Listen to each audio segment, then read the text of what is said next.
All right,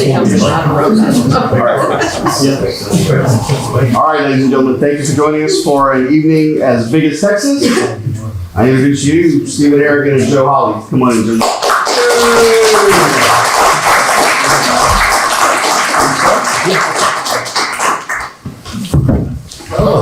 How we doing?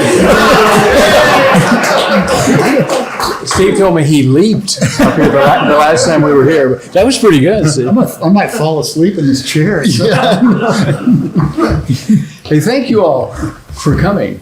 I can speak for you when I say that both of us enjoy being here. There's something special about this place, and I've gotten to where I pat the head of the dog when I walk by the statue. Notice that little dog; he's great when we go out. But Steve and I are both Austinites and old friends, and happy to be here.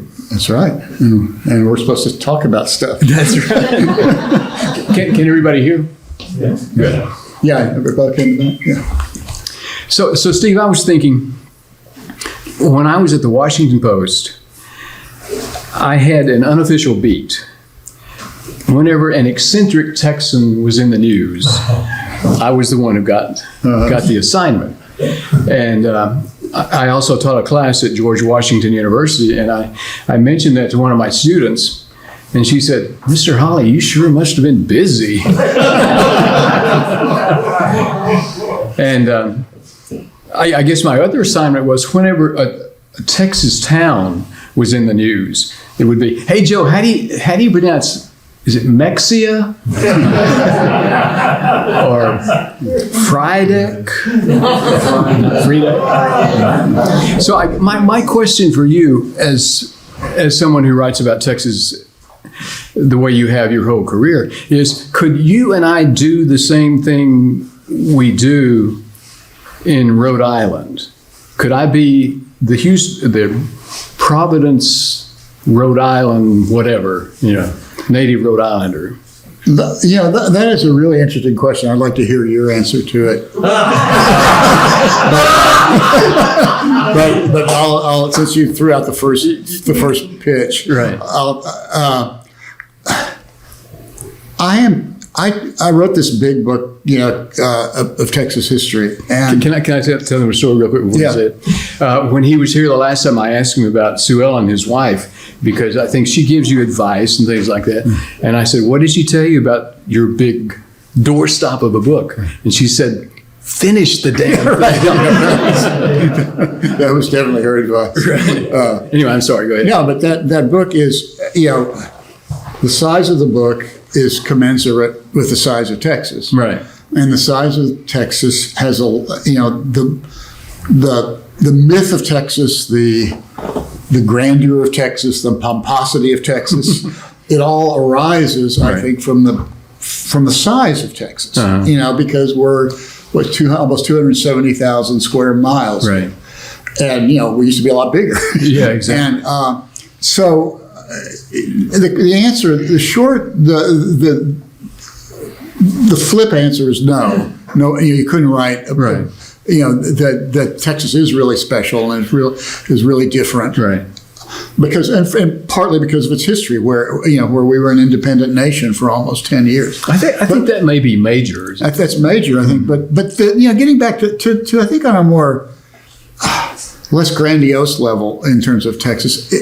Every place, as I was writing this book, I kept reminding myself, every place is equally interesting if you just look. Right. And that was kind of a guiding principle, which was don't get too caught up in this in the sort of self-imposed or self-sustaining myth. So you mean any place outside of Texas? Outside of Texas, even, yeah. I mean, it's stuff has happened in the rest of the world. I mean, how would you answer the question? I mean, what do you? Here's one way to answer it, I think. This is also back at the Washington Post. And I have to look at my audience because sometimes my cultural allusions are so old, nobody knows what I'm talking about. Nobody knows American Bandstand and Ed Sullivan anymore. I can't believe it. One of those eccentric Texans that I wrote about was a woman named Candy bar. Oh, yeah. Show of hands. Don't be ashamed. Hold your head. Candy bar for you youngsters was a stripper in Dallas, and Jack Ruby's, you all know Jack Ruby, Jack Ruby's best friend. They shared an interest in weenie dogs. Wait, let's be more specific. What, dogs? Not dog, actual adoptions. Yeah. So when she died, as the unofficial eccentric Texan reporter, I wrote her obituary. Oh, wow. A really interesting life, from Brownwood and pornographic movies at 15. It was a sad life as well. And then she went back to Brownwood and became a born-again Christian and so forth. But the next morning, Don Graham, the owner of the Post, came by and he said, "Joe, how well did you know that woman?" And I assured him she was before my time, but I realized when he said that when I wrote about Texas, I wrote with more verve, with more confidence, with more, it's not necessarily that it was totally unique, but I knew the place. Mm-hmm. And I knew the place like I know my family. And members of my family can drive me crazy. And they would say the same thing about me. And yet we are family. And I've lived and reported in California and DC, stories from Europe, Mexico, but I know Texas. And so I guess I'm not sure I'm answering your question, except to say, is it unique to me simply because it is family, or is it unique because of what it is? Well, I mean, again, I think it's unique because it's unique in a way. Because its history is so vast, its territory is so vast. Mm-hmm. There's an interesting thing about Texas because, it should be, a lot of different states, and there should be a lot of different identities. Right. But I always tell people, if you really want to understand Texas, go to Buc-ee's. Because, it's not just down the road. Yeah, right. Yeah. It's not just the restrooms. It's you go in there and it's like, Walmart-sized stuff. And half of that stuff is like Texas souvenirs. Yeah. Now, like if you go to New York and you go to Times Square and you go to a souvenir shop and you buy a replica of the Statue of Liberty or whatever, you're from someplace else and you're taking that back home. Right. But all those people in Texas buying that stuff are Texans. And so there is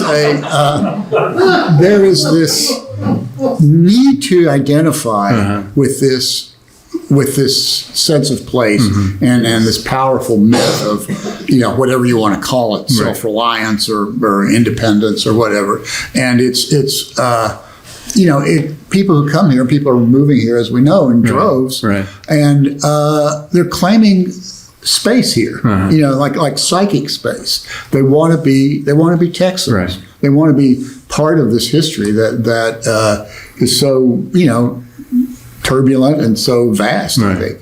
So are you old enough to remember when Ford Motor Company had a plant in Dallas? I'm probably old enough to drive. Supposed to remember, but well, there used to be a little decal that they put out, and I guess they'd put on the back window of their cars, "Made in Texas by Texans." Oh, okay, yeah. With Ford. Mm-hmm. So there's something. It can drive. It can drive non-Texans who haven't come here yet crazy at our arrogance, our belligerence, whatever it is. Yeah, I mean, I think, and there are people who are still, I know plenty of people in New York and California who are terrified of the idea of setting foot in Texas. I mean, I don't know what they imagine us as being, but it's not good. But, it's really fun to sort of puncture those balloons every once in a while. But you mentioned how Texas could be 5 states almost officially. I write not just about Texas in a column, the Native Texan column, but I write editorials for the Chronicle. anonymously. Nobody knows it's me writing. It's the voice of the Chronicle. And when I go out to Canadian or Fort Stockton or any of these little towns, Fryedeck, any of these little towns around the state to write a native Texan column, I have a pretty good feeling that the politics I write for the Chronicle in the editorials are not the politics of the fellow I'm talking to in Fryedeck. And yet, there's sort of a overlapping concentric circle of interest that whatever this fellow's politics, not you, Steve, but the fellow in Fryedeck over here, whatever his politics are, he and I share an interest in Texas history, in the history of his particular community, the people who live in that community, and we are fellow Texans, whether in the Panhandle or the Valley or wherever. Mm-hmm. Yeah, no, I think that identity is really strong. And I remember feeling it. I was born in Oklahoma, and we moved to Texas when I was 5. We crossed the Red River. That's right. And I, even at the age of 5, I remember feeling this sense of destiny, and we would go back home to Oklahoma City, and then I was like 6 or whatever. I remember being at the grocery store and this guy telling my grandmother, "Boy, they sure grow them tall back in Texas, don't they?" And I felt so proud. Talking about you? Yeah, talking about me. And that it's a myth we've created, and it's a myth we sustain. But I don't think it's necessarily toxic. Do you? I mean, that's a good. It's not necessarily toxic. Not necessarily toxic. All right, here's another question. This is going to be a long question, and I think I've mentioned this to you before. I'm trying to write something about Bigfoot, not Sasquatch. Okay, this is Bigfoot Wallace, a Texas frontiersman who got here a few months after San Jacinto, and he came from Virginia as a 19-year-old to avenge the death of his brother and his cousin who died at Goliad. And he got here as a 19-year-old. He came from New Orleans to Galveston to Houston, and he talked about how people are killing each other in this town, and if the locals don't kill them, the Indians will. I'm coming back home to Virginia. So that was as a 19-year-old. He died in Texas as an 82-year-old. So he stayed the whole time. And he became this quintessential Texas frontiersman. Every time something is happening in Texas, Bigfoot is there for some reason. And as I'm getting into his story, I'm trying to get at what it was that made him, what are those qualities that made him a mythical hero? And what are those qualities that make Travis and Bowie and all the other iconic Texans memorable to us in ways that maybe Three-Legged Willie, who lived over here, is known but not that well known? What's the difference? And do those qualities, I told you it's going to be a long question, but do those qualities that made them mythical heroes on the frontier translate into the 21st century? Do we admire them for the same or for the right reasons, whatever right means? That's a difficult question to answer. I mean, yes, it's a hard one to ask. You and I are both old enough, and maybe some of you in the audience are old enough to remember.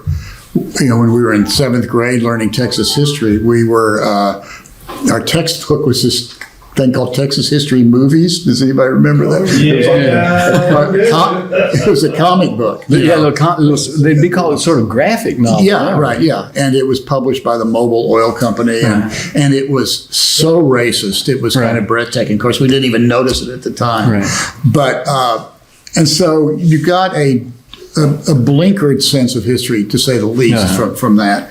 And then, growing up, seeing all these movies about Davy Crockett or Jim Bowie, you didn't get a full sense of who these guys were. Right. The problem then becomes, the Vietnam War happens, there's a mood of anti-establishment ferocity, and the pendulum swings all the other way. So now you're supposed to think of all these people as villains. And to me, as a writer, which, the eternal quest is to tell the truth. Right. And to write about people in 3 dimensions and not just one. Right. And so I tend not to think of heroes when I'm writing. I tend just to think of people.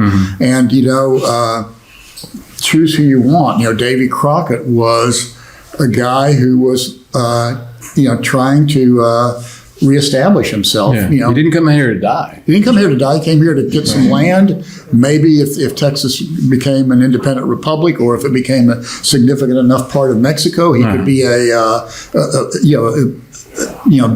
big time politician here, as he was in the United States. And so it was ambition and basically ambition and economic need that drove everybody here.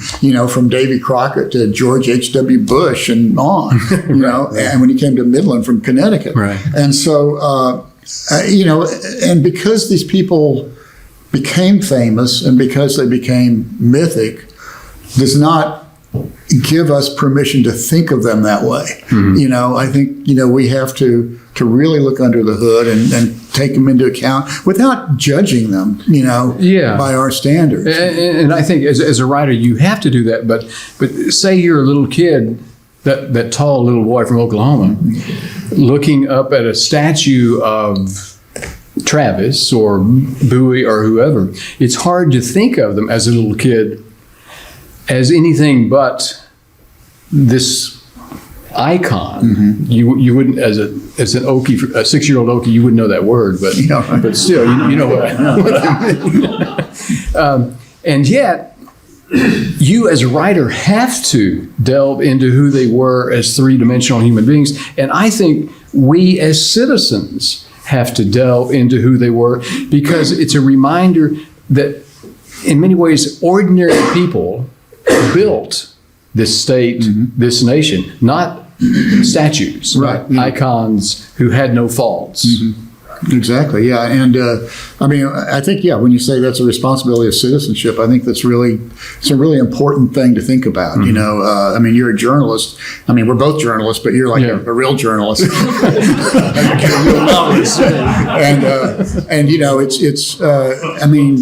one of the dangers of the time we live in is it's so polarized. Villains, heroes, and villains. Nobody wants to inhabit the middle ground, and it's getting harder and harder, I think, to write an editorial about a political stance without it being strident and without taking into account, the complexity of the other side. Right. So here's another long question, I think. Okay. I grew up in Waco, and I didn't know until I was in my 40s, I think, that Waco was the scene of some of the most horrific lynchings in this country. So should I have known that when I was studying Texas history movies, or would it have been a benefit to me as a kid to know that about my hometown, or even as an adult? Or should we just assume that that's the past and that's the way it goes? Well, we can accept that that's the past, but that doesn't excuse us from ignorance, Yeah, but I didn't do it. No, I didn't do it. So why do I need to know about it? Well, just because you need to know stuff. Isn't that why we're all here? Why go to a museum? That's true. Oh, this is such a great place. I don't know if we've,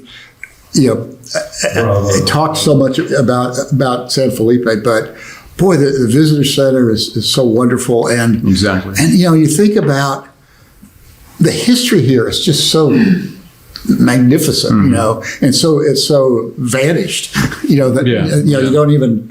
Most of the people who are driving down I-10 have no idea what's here or what it represented, But there was how many people? 600 people lived here at the height. San Felipe de Austin, and I kept thinking on the way down here, I was passing Ruska's, that kolache place in Ellinger. Did you stop? No, I didn't, but I was really good. I didn't stop. But I thought, well, this is a town that looks about as big as San Felipe probably was, Yeah. And in a minute it was gone. Yeah. It was burned down during the runaway scrape. And I'm not answering your question. I'm just sort of throwing out there. It is in a way, in the sense that you mentioned the word magnificent.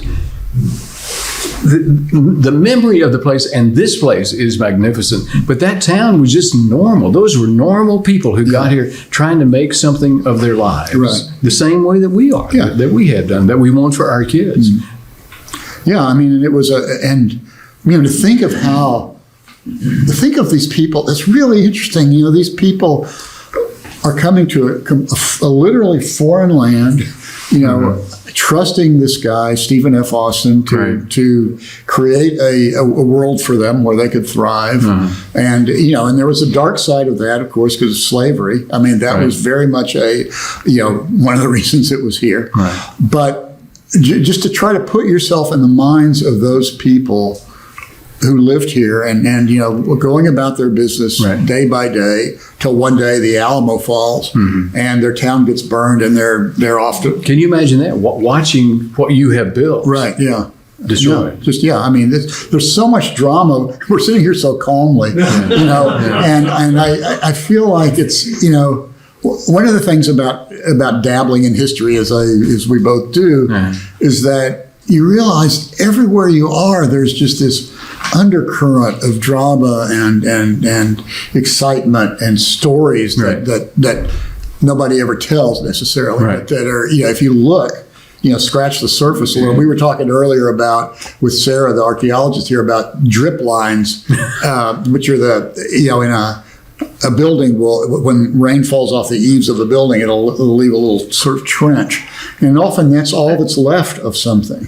Just a little rut in the ground that gets covered up. But it stays, right? It stays and it tells a story. Yeah. And that's to me, one of the great things about being a writer is like looking for those stories and trying to excavate them in the way that we can. And your notebook is a license to be nosy, to ask questions. Yeah. So, nice note. Is this the kind of notebook you use? No, I have a reporter's notebook. I want to make sure you have an official reporter's notebook. There's something else I was going to ask you. No, I can't remember what it was. Well, I could ask you something. We talked a little bit. We were having breakfast the other day, and we were talking about it's along these lines about how we should commemorate history, or how we and one of the things that came up with statues. You also mentioned statues earlier in our conversation here, and that's such a complex issue. I think. How do you feel about monuments? About whether they should exist, even whether they should stay up, who should be memorialized or held up to seventh graders as a hero. Yeah, whether heroes are heroes permanently, or whether the times change and we don't admire those same qualities that gave rise to the statue in the first place. Yeah. And I think you and I talked about the Confederate statues that came up, 40 years or so after the war was over, right? And you said that was sort of typical of commemorative efforts. That take several decades. I think that was a concerted effort by the daughters of the Daughters of the Confederacy. It's not that what is it? United Daughters of the Confederacy. Yeah, exactly. Yeah, thanks. Yeah. I mean, that was there are all sorts of elements to that. I think one was just hitting that kind of 50-year mark where naturally people have living memory of the events that happened. And then a lot of it is a kind of intimidation factor about civil rights and black people voting. One of the fascinating things to me is if you go to Austin and go to the state capitol grounds, the first thing you see is this gigantic monument to the Confederacy.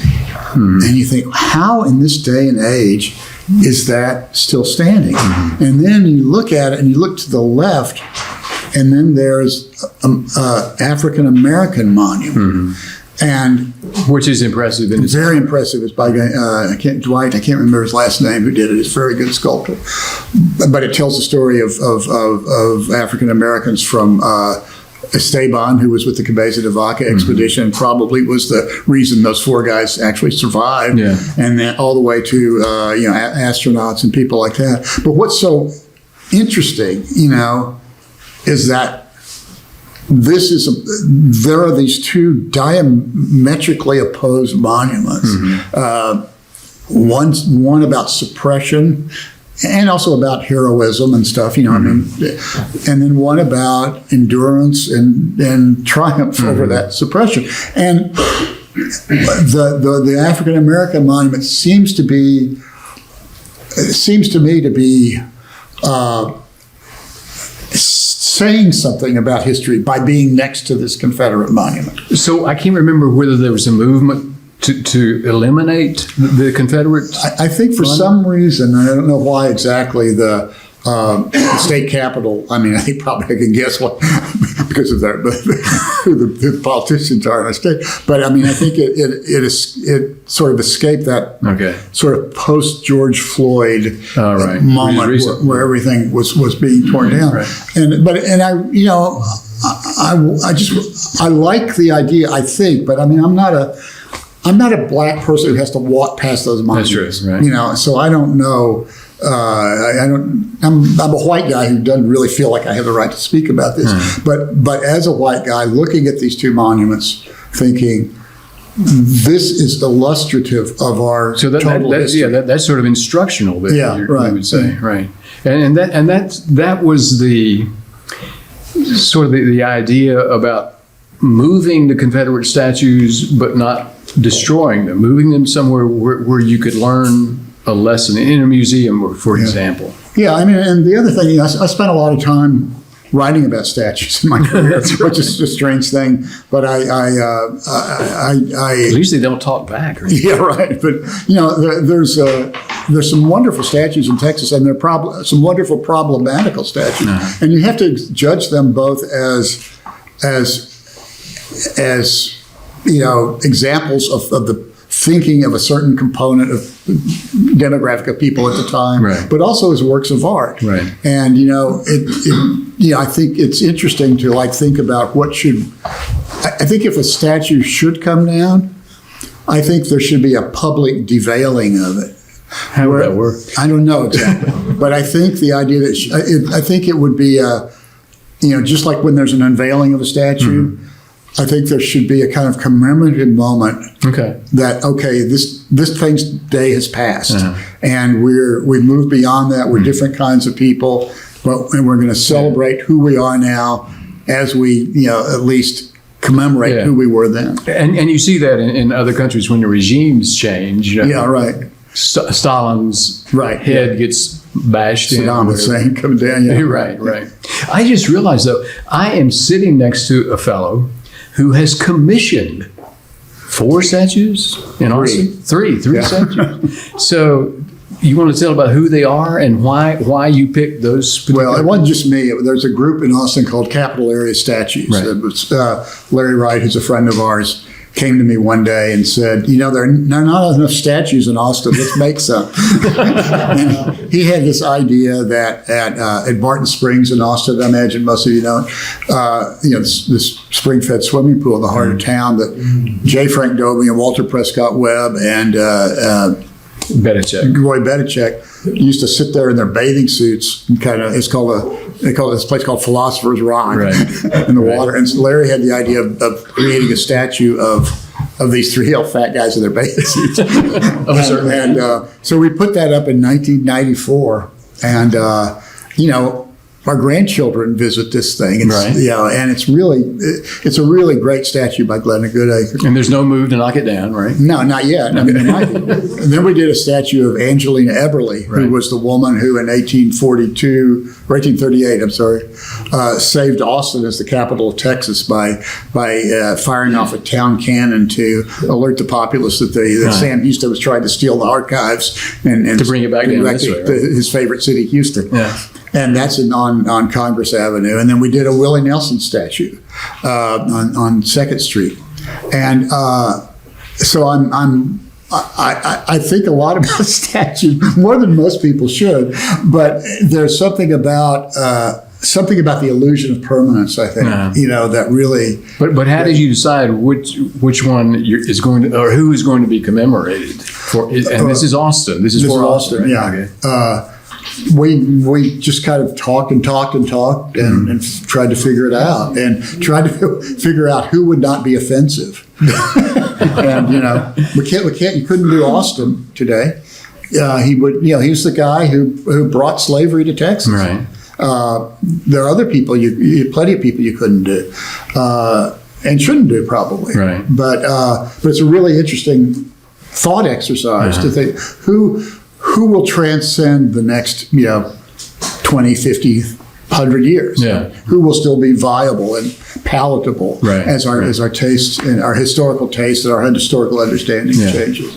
I think that the related question I have about statues and commemoration is whether you all think heroes emerge organically. We know he's a hero or she's a hero. Or can we create heroes? Can we decide we ignored this person for 100 years, so now let's make this person worthy of commemoration?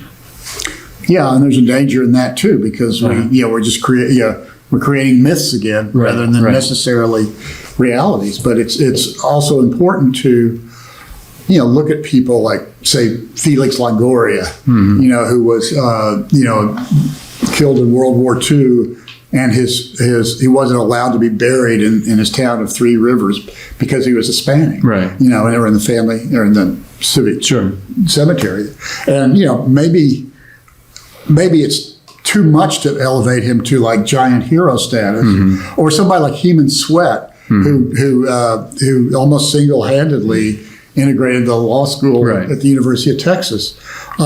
These were normal, flawed human beings, but they need their spotlight, But we can do that without pretending that they were mythic figures. They were just determined human beings, and so you can use the word. I always use the word hero advisedly if I use it at all. Yeah. So the sort of the quintessential Texas history book before Steve's Big Wonderful Thing was Lone Star by T.R. Fehrenbach. Long ago, I had lunch with him in San Antonio, and he was telling me about this essay he was writing about Texas heroes. And he said, this is not necessarily his dictum, but it just is. To be an authentic Texas hero, you had to be present at the creation. And the creation was the taming of the frontier. And there are only 3 categories. So, 3 authentic Texas heroes: Alamo Martyrs, Texas Rangers, and who did I say the third one was? You didn't know got there. The cowboy. And Fehrenbach said the cowboy just barely makes it because the creation that took place over the first 4 or 5 decades was almost to an end as the frontier came to an end in the 1890s. So that by then, living in Texas was about like living in Kansas. So you couldn't really be a hero unless you were in on that building. And it seemed like you couldn't really be a hero, with the exception maybe of the cowboys, unless you either died or were a killer of some sort in battle or as a law enforcement person or whatever. So he was suggesting that it's hard to identify and cultivate heroes beyond that formative period of the state. Well, I think we can agree that's wrong. That's why we needed a new history book. Lone Star is a really, really great book. It's really well written. But if you notice, he sort of, in about 1900, he just sort of loses interest. and the book sort of just, ends after that. Not, there are only a few, maybe 50 pages after that. It was really interesting. We had lunch at the the venerable Argyle Club in Alamo Heights in San Antonio. And I asked him a question just when the waiter asked what we wanted to drink, and he was still answering it at dessert. So it was interesting, but it sure was long. Yeah, but I mean, history is, it keeps going, and one of the interesting things to me, I started my book about Texas with writing about the 1936 Texas Centennial, That's right, yeah. which was, the 100th anniversary of Texas independence from Mexico.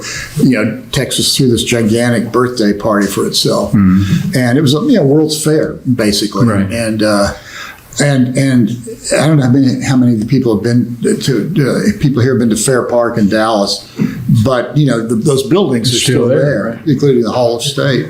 And what's fascinating about that moment in Texas history is that they thought Texas history was over. That okay, we've done it.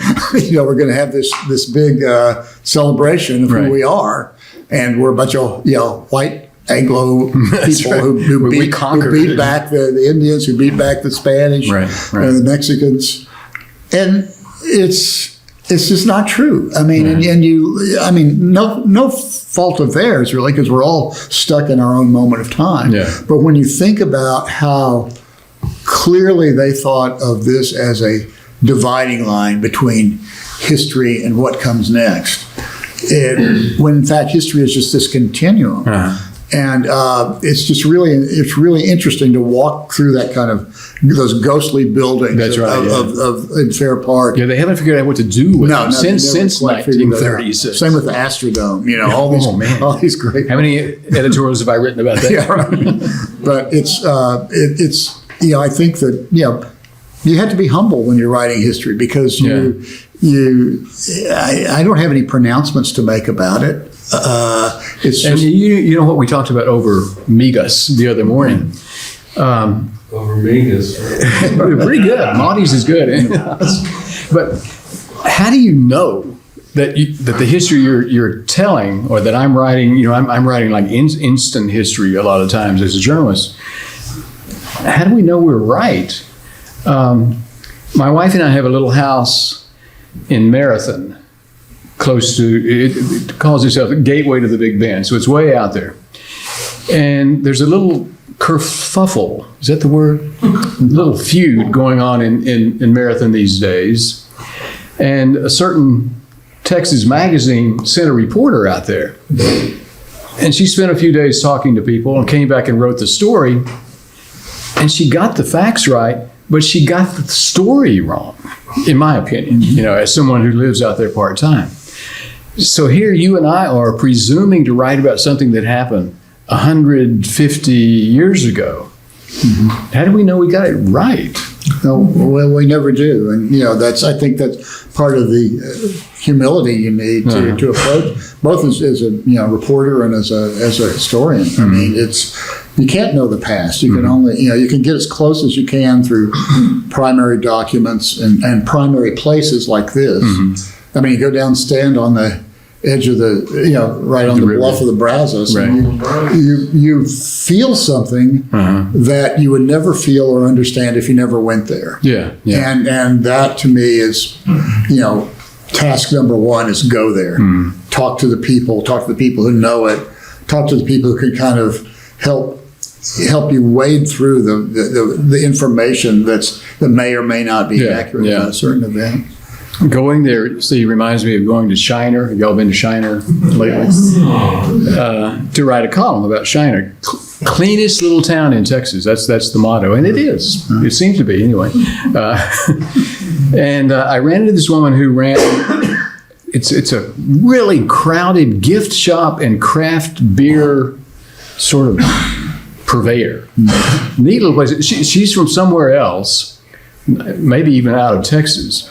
And so I was, taking my notes and interviewing her and all that, and she was telling me about the different bars and taverns in Shiner and the different social strata.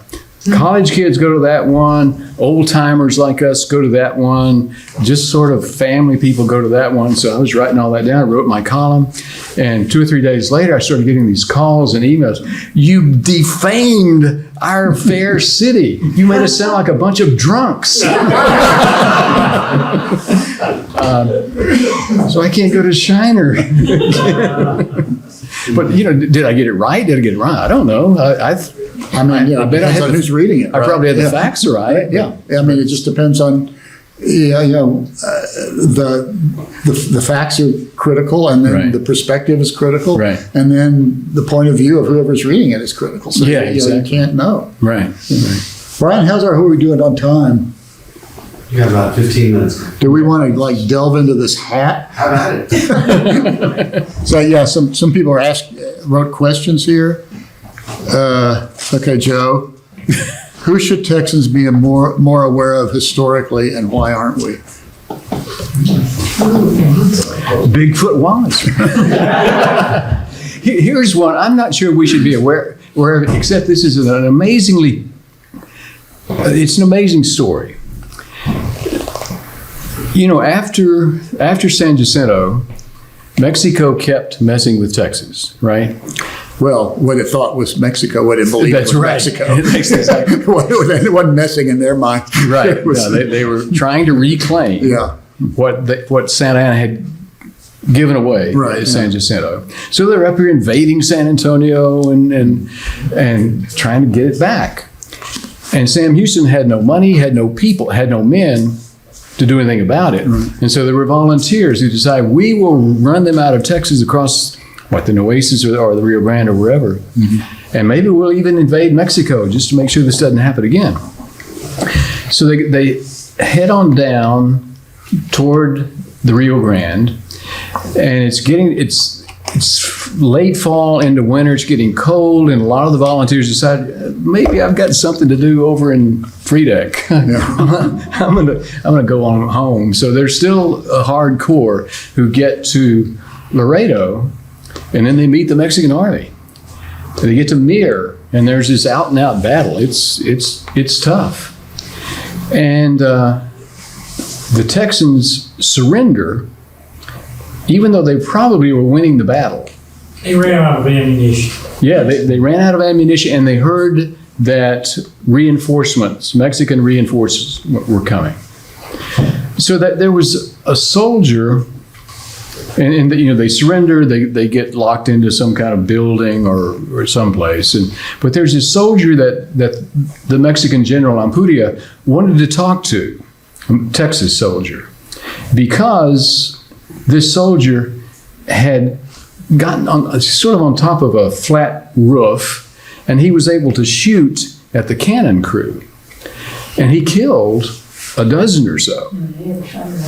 And so Ampudia calls him in, and the soldier thinks he's being called in to hear his sentence of execution. And Ampudia says, "How many do you think you killed?" And he said, 12, 15, maybe. And then he said, "How old are you?" The soldier said, "Well, I was 13 when we left. I'm now 14. He's from Fayetteville over here. Ampudia wants to adopt him. But he doesn't because Santa Anna wants to adopt him.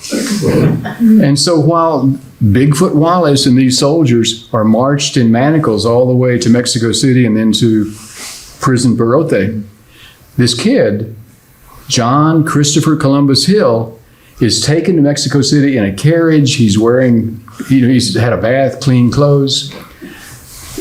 Santa Anna tries to adopt him, and the kid says, "No, I'm a Texan. My family lives in Texas. I don't want to be adopted." So they worked out a deal so that Santa Anna sort of makes him a foster child with another family. The kid goes to College of Mining and becomes one of the most important engineers in Mexico, laid out the railroad system, did all these things in Mexico, came back to Texas finally, came back to Fayetteville in 1855, where his mother still lived. His father had gone, and then went back to Mexico. But nobody knows him, and I'm not quite sure why, other than the fact that he made a life for himself in Mexico. Yeah, and there's so many stories like that. You know?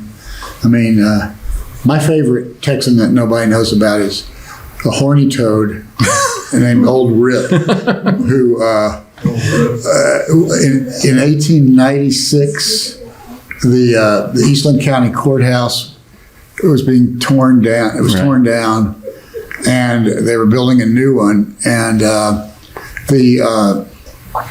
people were, there are horny toads all over the place, and there was this rumor that a horny toad could live forever without food or water. So they put a horny toad into this guy went home for lunch, and his kid had a pet horny toad. He said, "Can I borrow that?" He took him down to and put him in the cornerstone, the hollow cornerstone of the courthouse they were building.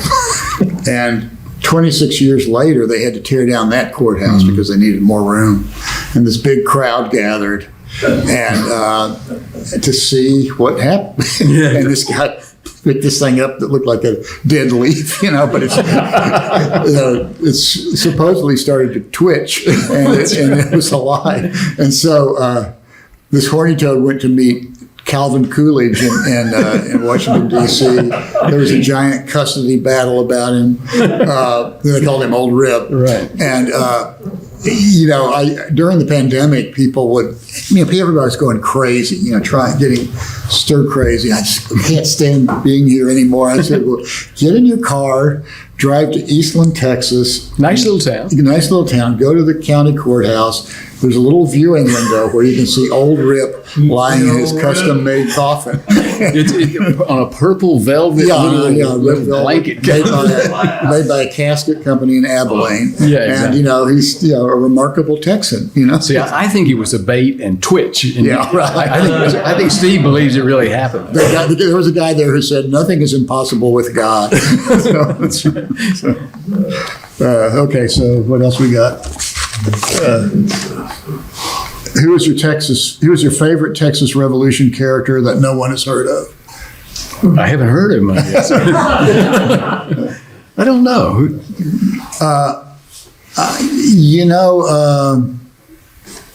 That's a tough one. I sort of like we talked about Harrigan. DeLu Rose, yeah. Rose. Yeah, I think, we both. Y'all know the little girl, right, who was part of the runaway squad? Yeah, we'll vote for her. Yeah. Her 11th birthday was celebrated on the battlefield of San Jacinto with all these dead and bloated Mexican corpses surrounding her. Yeah. She went through unbelievable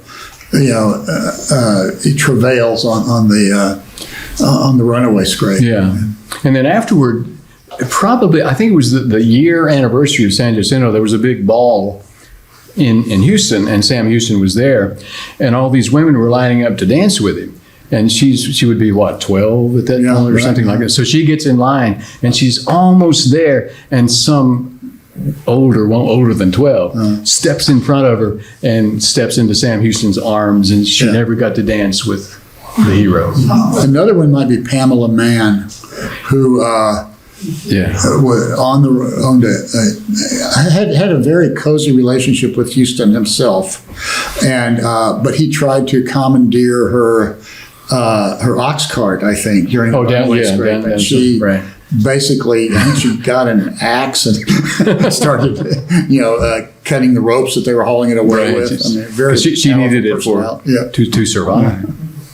That reminds me of Houston, of Sam Houston being in Houston, and he was talking to the sister of the Allen brothers, and he said, and her name was Charlotte Allen, and he said, really, this town should be named Charlottesville. He didn't mean it, of course, but he thought that she deserved some kind of recognition, and she did, because she probably had more to do with the city of Houston's development than her two brothers did. Right. But nobody knows her, really. Okay. Tell us when we're out of time, Brian. When people start leaving, the crowd too. So I'm sorry? we'll take some questions from the crowd too. Oh, yeah. Okay. So this one's for me. Why did you choose a naturalist to populate Gates of the Alamo narrative? What historical figure did you use as inspiration for that character? And in parentheses, Berlandier. And whoever asked this question, yeah, you're right. It was a botanist named Jean-Louis, Swiss botanist, Right. right? I can't remember now, named Jean-Louis Berlandier. And I chose a naturalist because I wanted to write this historical novel about the Alamo, and I wanted to go about it in a way that people didn't expect. And I kept thinking, what kind of character could I create who would sort of be able to represent a different point of view, a different perspective, Right. who could plausibly wander in and out of the Texian and Mexican worlds. And I started to think about, there are lots of botanists like Thomas, it's so long ago I wrote that book. Drummond. What is it? Drummond. Yeah, Thomas Drummond and Berlandier and people like that who had written copiously about the natural history of Texas, and were out there working hard to try to identify plants and create a name for themselves. Ferdinand Lindheimer is another one, and I just was sort of entranced with the idea of creating a character that was not invested in anything but his own ambition, and that's kind of how that character came about. And you use Jane Long too, right? Jane Long? Long, L-O-N-G. Is that? Do I have that right? Who's the woman who lives out on Galveston Island? This is Jane Long, Yeah. but she didn't factor into. Oh, you're talking about for another character. Yeah. Yeah, there were women like that who kind of inspired Mary Mott, who was one of them. Right. Did somebody have a question? Brian, Let's find out.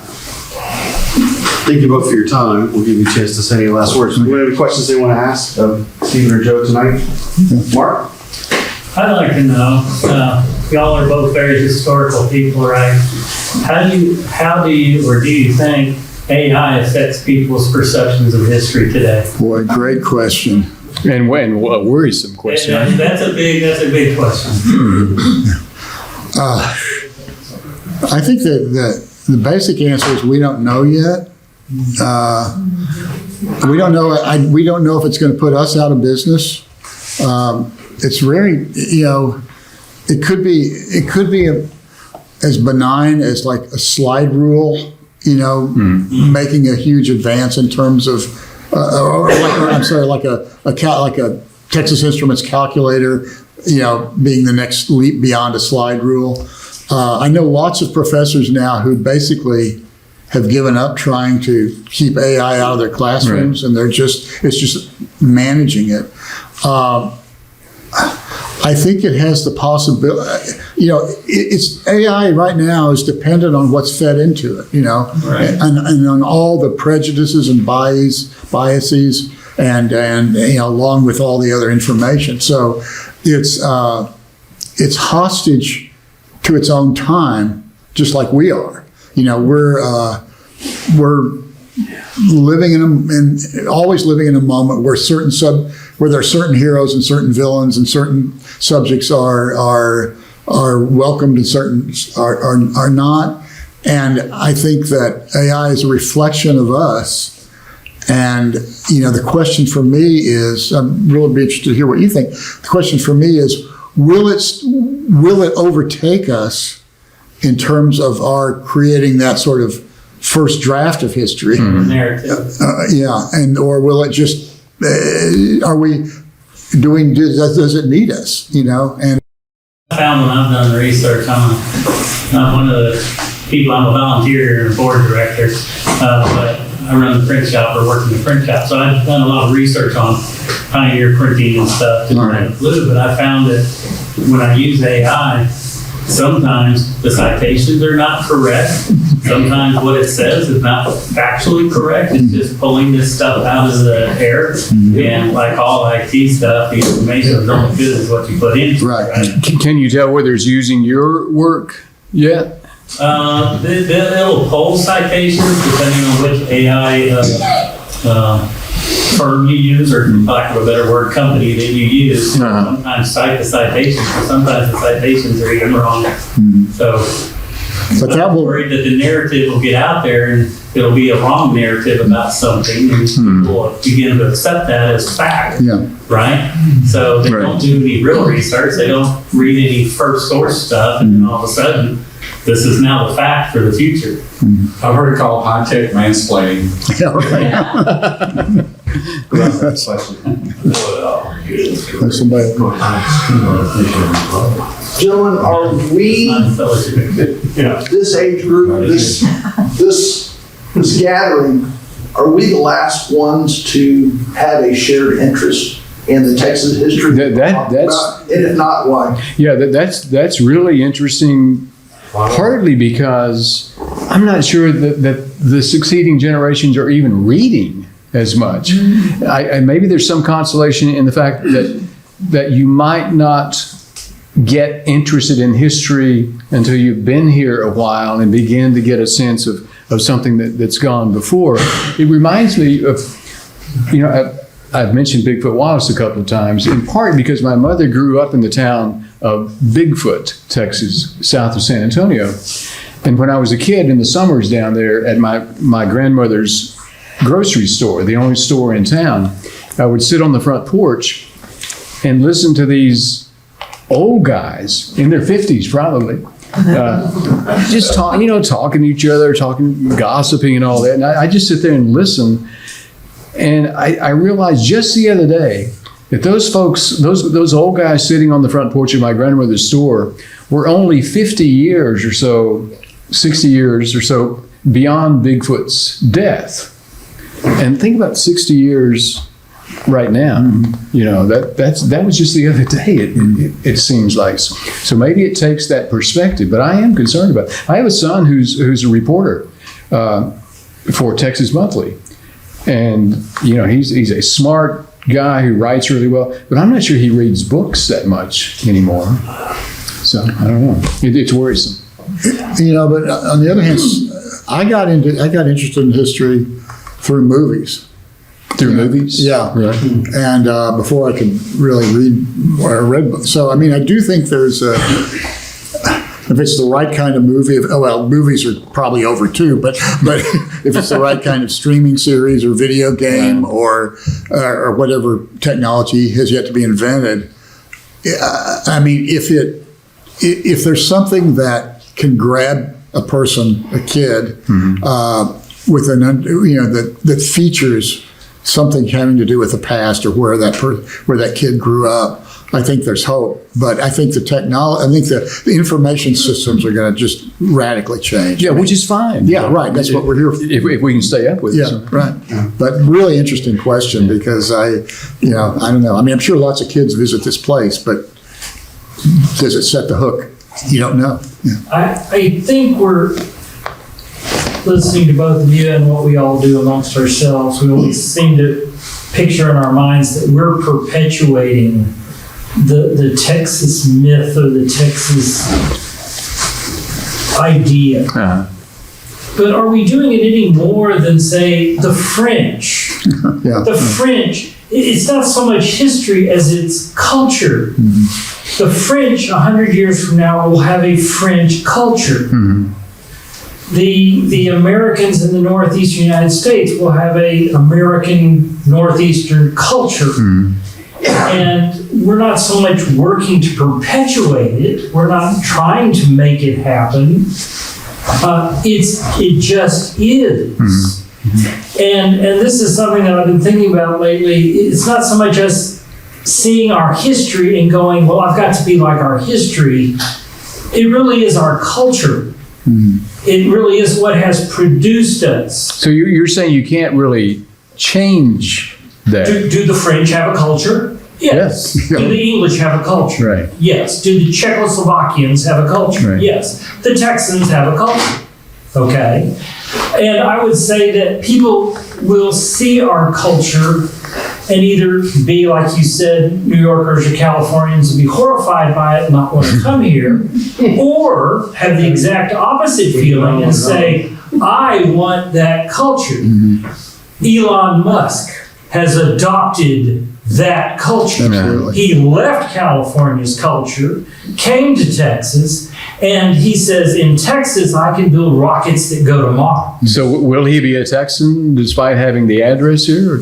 Well, that's what I'm saying. Yeah. He's adopting the culture. It'd be like you moving to France Right. and saying, I'm going to be a Parisian from here on out. I'm going I don't think I could do that. Though I could live there, but I'm not sure I would ever be a But Parisian. many people have. Yeah.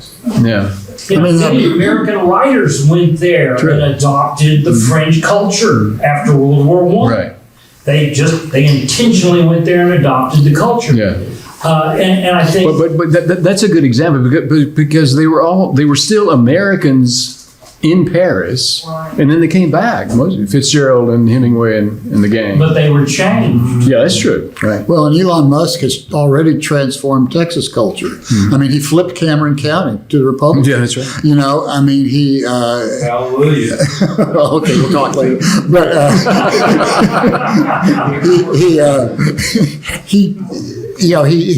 he's no different. Well, he's a lot different than anybody who's ever lived in a lot of ways. But he's no different in terms of our history, of our Texas history, than Sam Houston was, or innumerable people whose names we don't know, who moved here, and Jack Kilby, who had invented the integrated circuit. I mean, there are these people. They come here, they adopt the culture or not, but they change the course of Texas history, and world history. Yeah. Melvin, do you have a question? Well, I just had I'm sitting here listening to you speak, and it's just wonderful. I mean, bring it all together, a melting pot. But I can answer the way I see these heroes of Texas. It is time heals wounds, time hides faults. Yeah, there you go. Just about nobody's perfect, you know what I mean? Right. But as we're talking, I'm thinking about Stephen F. Austin. We know slavery was part of, you had these southern plantation people moving here. And, he was a businessman. He's trying to get them in, plus he's trying to meet Mexico on their requirements of Catholicism and anti-slavery, because, a lot of the Mexican people had been Spanish slaves, basically, or serfs, or whatever you want to call them. But even by today's standards, is what we call, the word people use, political correctness. I mean, this Sam Houston fella, he lived with the Indians. He opposed slavery. He fought secession. Yes, he did. Yet, at his time, in his life, I guess he died at his steamboat house at Huntsville or wherever, he was run down, trod upon. Yeah. But this tremendous human being that made these big decisions that changed the course of history. Even where he took Santa Ana down to the damn swamp, with the mosquitoes and everything else. Santa Ana's kind of thinking he's okay here, and then bam! I think he was the greatest hero of Texas, whether you filter it in from these different periods, cowboys, whatever, and then being here at the beginning. But you think about what he did. Yeah. And even how he was, how he lived his life, which is not perfect. I guess the Indians, their name for him was Big Drunk, whatever it was. But look at him. Look what he did. So if you were teaching Texas history to a seventh grader or even younger, how would you teach Sam Houston? Would you point out that he was a complex human being with faults, or? Of course he was. Yeah. He was big. He was even a big man. But wouldn't you find he was bigger than most people, kind of like Abraham Lincoln, Right, bigger than everybody else around. He was. Yeah. That is life.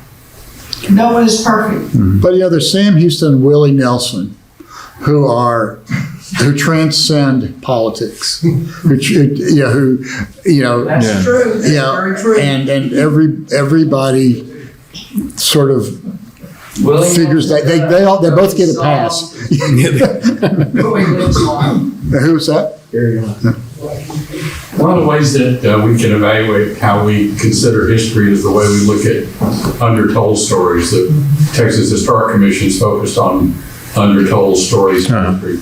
What's your take on how the best way to do that is and where the focus should be? I think the focus should always be on human interest, not necessarily on what we think is on what's currently, a favored viewpoint, but I think on just always looking at what this person went through, what they accomplished, what their family was like, what they were like. I mean, my favorite Texan character, I think, of all time is this woman named Isabel Talon, who was one of the colonists on the La Salle expedition in 1685, who came over with her husband and 5 children with La Salle to try to find just like everybody else who came to Texas, trying to find a new life. And she ended up being killed at Fort St. Louis, La Salle's colony on Matagorda Bay, when it was overrun by Karankawas after they had, sparked a war with the Karankawas. And I was able to go to the site of Fort St. Louis once. It's on private land. And I had known about her because the De Leon expedition, that was the Spanish expedition, was trying to find the French presence in Texas and get rid of it. Finally found La Salle's fort after the Karankawas had overran it, and there were these 3 skeletons there, one of which was a woman in a tattered blue dress, which was Isabel Talon. And this guy on the expedition, this 60-year-old guy, sat down, was so moved by this sight of the skeleton in a blue dress that he wrote what, as far as I can tell, is the first poem ever written in Texas. And it was, or at least published, and it was about this beautiful French woman in this field of flowers. And I went to the Museum of the Coastal Bend, where they have a lot of artifacts from La Salle's colony. And I asked if they had anything there from Isabel Talon. And they took me to the back and opened this box, and it was her skull with a dent from a Karankawa war club in it.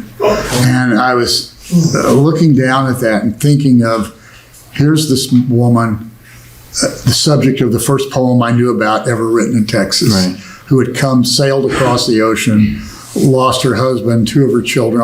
Her 3 other children were captured by Karankawas or by Caddos, or sent to the Caddos. And she seemed to me like the embodiment of everything Texas is all about. Trying to start over, create a new life, and it's those kind of stories. Those that are so deeply human that you have to find a way somehow to replicate the feeling I had when I was looking down at her skull, to try to get some kid, to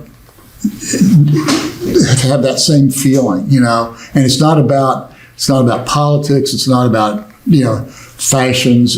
It's not about fashions in history. It's just about that absolute human connection. And those are, I just think looking for those stories is probably the main subject for a statue. Yeah, sure. Yeah. Do you all have the feeling that we're in on the beginning of a Harrigan novel? Yeah. Man, that's an amazing story. Thank you, Steve. Yes, sir. I've got a question. That at one time it was said that if you drew an outline of Texas and showed it to any kid around the world, they would tell you that was Texas. Yeah. And it was the only entity, you couldn't draw an outline of Great Britain or Ireland or France. They wouldn't know what. Do you believe that's still true today? Well, you mean when you stop to think that Texas is the only place where you can stay at La Quinta and get a waffle in the shape of Texas. Yeah, that's probably true. I mean, it's a unique shape for sure. Yeah.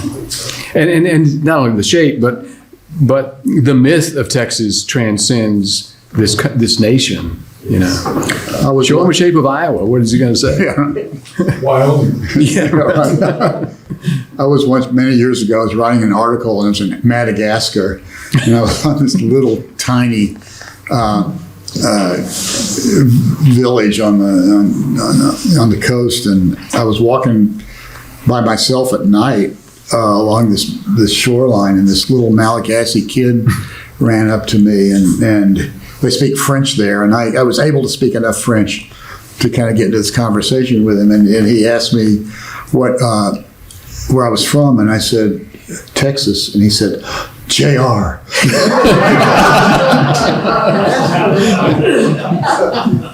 He didn't ask you about your horse, though. No.